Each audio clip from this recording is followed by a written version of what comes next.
It's Isaiah from the Inner Health Foundation. And I'm Raina Satori, CEO of Raina Satori Worldwide Headquarters. It is tonic tea time in my house. We're having turmeric ginger tea with all kinds of yummy tonic herbs. Cheers. Cheers. Welcome. Turmeric Talk. That's right. So I wanted to bring Raina on today because she's a friggin' badass. Oh. I wanted to bring Raina on today because she's incredible and she's fun and hilarious and talented and a liver of life and full of joy and humor and just good energy. And I wanted to ask you about, you know, what your experience has been in your transformation from being maybe not so fun to being really fun. How did I get from being a boring person to a really fun person? Yeah. It was turmeric. Really? It was turmeric tea. Wow. Yeah. There's something about the yellow color that activates my Carotenoids. carotenoids. Yeah, which is why I'm a carotenoid top. For those of you who know what that is. Some of you might get that joke, some of you might not. I mean, the real answer to that question is that I was just born like this. Well, maybe this is not a very good interview then, because how are they supposed to be inspired to be more fun if you were born fun? That's not really... Should we fake the funk, or should we try to be legit? We should try to be. We can be legit. Right. We can be legit. So the question is, how did I get to where I am today? Yeah. Well, first I want to say thank you for the compliments. And something that is important to me is I feel like laughter is really important medicine. I think that the more that you're laughing, the closer you are to the truth. There's different types of laughter. The laughter that I'm referring to is what I would call illuminating laughter. So when you're having the experience of understanding something on a deeper level, or feeling yourself free from your own ego, free from your own eagle. Go away, ego. Go away. Well, or free from your internal judgment voices. That's the kind of laughter that I'm talking about. Because we need ego in order to maneuver the world and evolve and develop who we are, right? That's right. That's right. But we need to be less identified within that. Well, I think it's a matter of being less identified from our internal judgment. Because that's the biggest piece that is really, judgment and agenda are the creativity killers. So you find yourself doing something creative, you find yourself expressing yourself or having some sort of unique idea, and suddenly there's a voice in your head that says, this is stupid, you're doing it wrong, you're not enough, who are you to be, with the audacity of you to even try to be who this person is that you're trying to be, right? The idea is you really want to try to break free from those voices. Great. How am I going to do that? I have no idea how you're going to do that. Well, the way I think that you can break through from those voices is by dropping into sensation. Your body, I agree. Yeah, your body is actually this really amazing instrument. Obviously it is, but it's an amazing instrument for presence. Because your body is the only thing that's actually always present. Your mind can go to the future or the past, but your body's always right here, right now. So any opportunity you have to tune into your sensations, like even right now, the more present you will allow yourself to become. Yes. And having compassion for yourself is one of the ways you can free yourself from your internal judgment. My definition of compassion in this particular example is witnessing without judging. So really just seeing something and taking it in. More of a space of acceptance, right? I see what's happening, I accept that it's happening, and I don't have any judgment about it. So that's the feedback loop. That is the winning feedback loop in your own head. Like even in this moment, I'm speaking, I'm thinking, I have some internal judgment, but if I just listen to what I'm saying and I accept what it is that I'm saying and just follow my own thread, I'm going to feel a lot less self-judgment and a lot more confident. Yeah. So one thing I've noticed that helps me a lot is that I just state what I'm feeling. What are you feeling right now? For example, if I was feeling nervous right now, I'd just go, wow, I'm really nervous, but I'm so excited about this, And then we just start talking.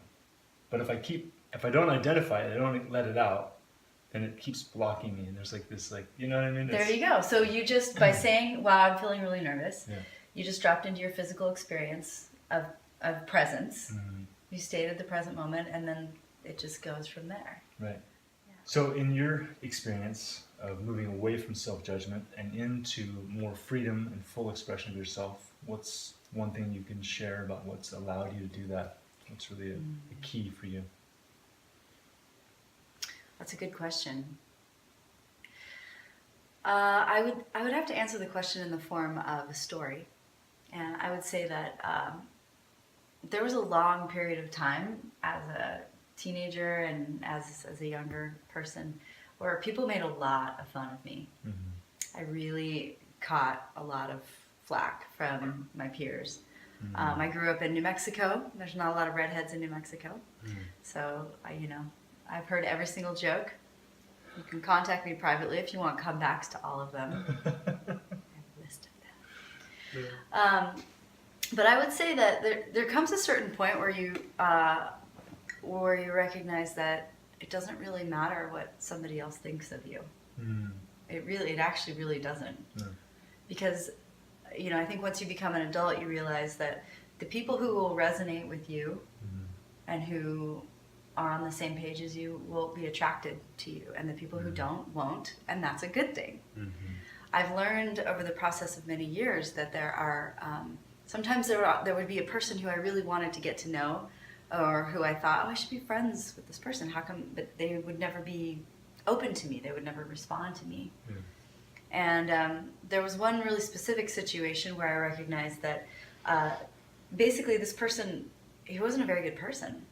He was kind of had kind of dark intentions, and he didn't resonate with me, and he wouldn't talk to me or pay attention to me because he could see that I could see right through him, mm-hmm. and he didn't want to be seen. Mm-hmm. So trusting that if somebody isn't liking you, or if you're not feeling received by somebody, that there's a really good reason for that, and it's okay, and you will find a window that is open that you will be received into. Mm-hmm. So it's a matter of really trusting, mm-hmm. just trusting what's actually happening. Mm-hmm. Well, it's such an important subject, because most of us, the potential we want to lead in our lives, what we really want to do, what we're passionate about, it takes self-confidence. It takes a belief in yourself. Yes. To really make that happen. It's by far the biggest limitation, I would say, is not believing in yourself. Yeah. And so you sound like you had a pretty strong barrier growing up, some challenges. Mm-hmm. And even a little more insight into what allows you to move through it. What was a? Well, I would dance. Yeah. Dance was one of the biggest things that really helped me arrive into myself. Mm. I did a lot of movement-based expressive arts therapy. Mm. I did a lot of just traditional, jazz, ballet, traditional dance studio style of dance. Mm. But the idea of being at home in my body was, I think, that was really the inception point of feeling self-confident and feeling the essence of myself come through. And being comfortable with the essence of myself. It's really hard to be comfortable out there if you're not comfortable in here. So that's the place to start. Mm-hmm. Normally, when I talk about these kinds of things, I talk about them in an embodied sense. I teach dance, I teach movement, and so when I'm working with dancers in contact improv, that's what I teach mostly. Mm-hmm. It's a very relational form. Right. So it really brings up all of your relational material and teaches you about your orientation to other, and it teaches you about your projection on other. Do you think it's the other person that's messing up, or do you think it's you that's messing up? Right. So one of the ways that I teach about relations between people in movement, I think, can also be applied to relations when you're not in movement. Mm-hmm. And the essence of that lesson is this: you don't have to figure out what to do, you just respond to what's happening right now. Mm-hmm. You just respond. Because so much anxiety comes up in the head because we're trying to figure out what to do next. We're trying to make a strategy about how best have this interaction. And when I teach, everybody's whole field relaxes it, and you come present if you just respond to what's happening in this present moment. That's all there is. Yeah. That's all there is. Don't get ahead of yourself. Yeah. Yeah. Yeah. Wonderful. Does that make sense? Makes total sense. Yeah.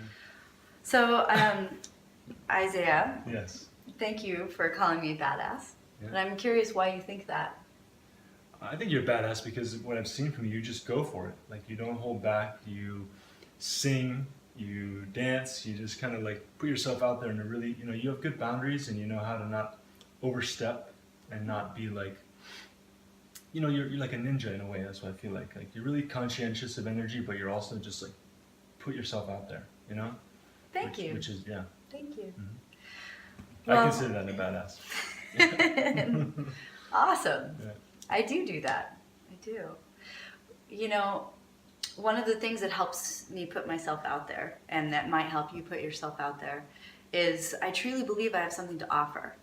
And it's not coming from a place of ego, like, oh, hey, I really want you to see me right now because I'm so great. It's not about that. It's, I have something that I have to offer to you that I know is going to affect you positively.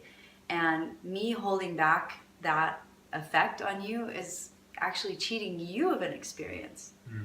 And I think because I hold it in that way, where any expression that I do is always in service, it really helps me to get out of the way of the self-judgment. Because I know that if I don't make whatever offering I am, I'm actually limiting the other person's experience. True. Yeah. Diminishing their esteem for themselves. Yeah. Among other things. Yeah. It's Absolutely. the opposite of what we think often, right? Absolutely.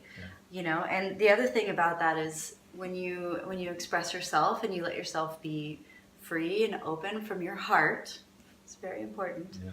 From your heart, it encourages and inspires other people to do that. It really does. It raises the ambient expressive light level. Yeah. And other people are like, well, God, I mean, if Raina's going to do that, then I can do this. Yeah. One of my very dear friends, actually, Deb Hubsmith, she was just great. She would always tell me that she really liked to hang around with me because I was all, I would raise the self-expression bar so high that she always felt really comfortable just being as wild and as expressive as she wanted to be on the dance floor, as long as I was around, because she could never be crazier than me. Yeah. So I think that that's a really crucial point, is to recognize that when you want to express yourself, if you do it from a place of service and from your heart, then there's really nothing to be afraid of. Okay. Another part of the reason why I just go for it, like you referred to just going for it, I had the unfortunate experience of losing both my parents in the same week. They both died in the first week of the year 2000. And, they were pretty young. My mom was 50, my dad was 52. And there was something that I always felt, especially from my dad. There was a sense that he was kind of like waiting for something. He was always kind of waiting for someday. He used the word someday a lot. And my mother, when she passed and I was clearing out the house, I noticed the entire garage was filled with unstarted art projects. She was a financial planner. She was a super badass businesswoman. But what she really wanted to do was make art. So the combination of those two factors, of both of them having this idea of something that could happen in the future getting abruptly taken away from them, made me realize that we have no time to waste. We have this one precious life and this one opportunity, and we got to go for it. Yeah. Because you could get hit by a bus. Yeah. You could die of cancer. Yeah. I mean, there's nothing to wait for. And, we all know this as a concept. Right. I guess it's life experience, would you say? Those life experiences, what really allowed you to go above and beyond? Because we know the concept. We know we only have one life. We know this moment is all we have. Right. Blah, blah, blah. Exactly. Right. Yet we still hold back. Right. So I guess it's individual, but I guess why I kind of wanted to bring you on is to ask you your individual flavor. What allows you to kind of go beyond, and how can someone else learn from you in that way? And you're sharing it, but Yeah, because it's fun. yeah, It's fun. And because I see the positive effect it has on others. yeah, If you want to do a thing and express yourself and do something that you know is going to have a positive effect on the world, and then you see one person, even just one person that's had a really big opening or some wonderful, positive experience from what you're offering it's going to draw you to do more. So I guess really it's something you just do, right? An experience spurs you on, maybe seeing your parents not fulfilling an aspect of their own passion. Right. And then you deciding, I'm going to do it. Yeah. And then just keep practicing, putting yourself in the fire again and again and again until stepping into the fire. You see the blessing of it, and then you just start like a moth to flame, right? Well, yes. I would say not being afraid of the fire is another really important aspect to that. When we're referring to the fire, right?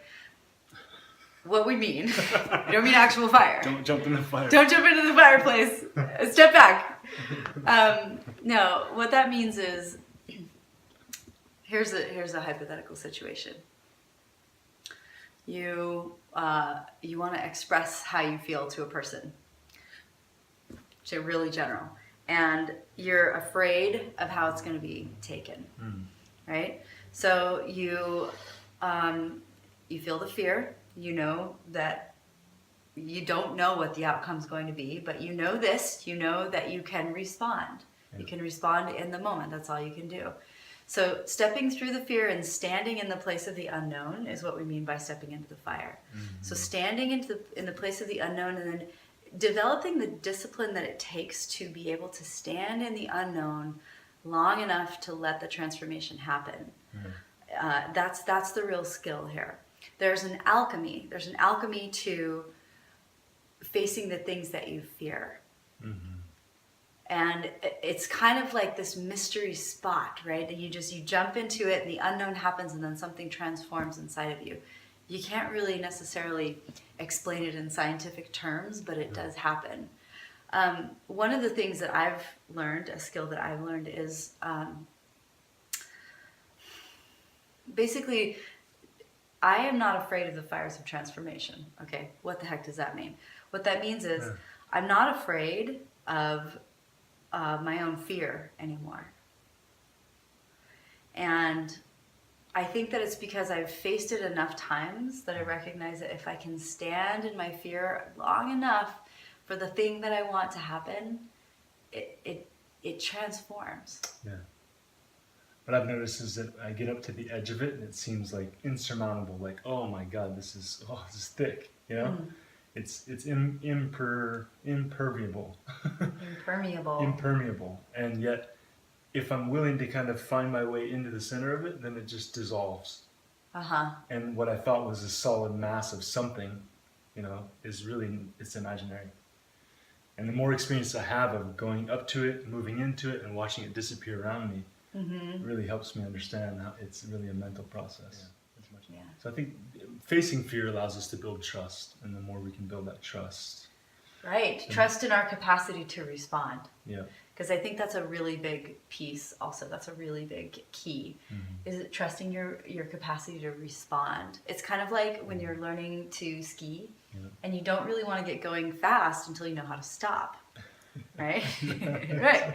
Same thing, you don't want to generate a bunch of energy and momentum if you don't trust your capacity to respond to what's happening. Yeah. So the other day, you were at my house. I was at your house. I stopped by, and after talking, I was leaving, and I said, "All right, Raina, take care." You said, "Drive fast, take chances," and I just thought it was hilarious because no one says that, No one says that, but it's so good because as I was driving away, my mind was going, "Do I drive fast? Do I take chances?" And I actually was thinking about it. Whereas if you just said drive safe, I wouldn't have thought anything about it. It would have just been another It wouldn't have, for me. Yeah. And so I think I like the way you approach it. I like the way your mind works, and you have humor. You always plug in humor into your moment. Yes, I do. Yeah, really important to keep things light and fun and open. It's not about being positive all the time, right? No, it's not. It's not necessarily. But if you want to be enlightened, you've got to lighten up. Yeah. That's what I always say. True. You know? Yeah. Yeah. No. I mean, negativity is true. You can respond to an unpleasant situation in a positive way, and you don't necessarily have to be a bliss ninny. Yeah. No, we're not talking about No. being a bliss ninny. But again, just staying present with whatever situation is and trusting yourself to respond Yeah. in the best way. Yeah. That's the positivity. most right life there. affirming way I see Yes. it as, you know, because it's either whatever you focus on, whatever you generate is what you're going to get more of. So, you know, it's good to be real with what He's you're right about experiencing. Good to be real with what you're experiencing at the same time. Continue to generate the sensation, the feeling, the emotion that you want to receive. Yes. Yeah. Yes. Yeah. Yeah. Cheers. Turmeric Talk with Pleasure. Reina and Isaiah. So, thank you for coming and having a quick discussion about this. We all appreciate it. We appreciate your energy and your insight. And if you want to contact Reina, how can we do that? www.reinasatori.com. It's RAINA Satori.com. Wonderful. All right. And what do you do? What are you offering? Who are The you? world? Who are you? What is your offering? I am Elevator speech. an embodiment facilitator who focuses on dance, fashion, and song.